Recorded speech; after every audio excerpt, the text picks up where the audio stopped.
श्लोक 2. संजय उवाच दष्टा तु पांडवानीकं व्यूढं दुर्योधनस्तदा आचार्यमुपसंगम्य राजा वचनं ब्रवीत।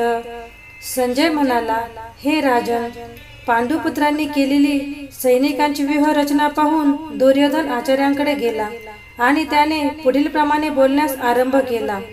तात्पर्य: धृतराष्ट्र हा जन्मताच आंधळा होता व दुर्दैवाने तो आध्यात्मिक दृष्ट्याही अंधच होता।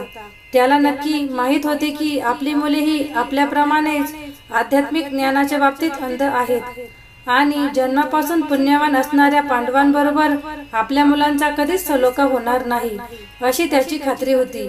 तरी सुद्धा तीर्थस्थळाच्या प्रभावाबद्दल त्याला शंका होती। धृतराष्ट्राने युद्धभूमीवरील परिस्थितीबद्दल केलेली हेतुपूर्वक विचारणा संजय जाणू शकत होता, म्हणून विषण्ण उद्विग्न झालेल्या राजाला त्याला प्रोत्साहित करावायचे होते आणि म्हणूनच त्याने राजाला खात्रीपूर्वक पटवून दिले की पवित्र धर्मक्षेत्राच्या प्रभावाखाली त्याचे पुत्र कोणत्याही प्रकारची तडजोड करणार नाहीत। यासाठीच संजयाने राजाला माहिती पुरवली की दुर्योधनाने पांडवांचे सैन्यबळ पाहिले आणि तात्काळ तो आपल्या सेनापती द्रोणाचार्य यांच्याकडे त्यांना वस्तुस्थितीची जाणीव करून देण्यासाठी गेला। या ठिकाणी जरी दुर्योधनाचा राजा म्हणून उल्लेख करण्यात आला असला तरी त्याला गंभीर परिस्थिती उद्भवल्यामुळे आपल्या सेनापतीकडे जावे लागले।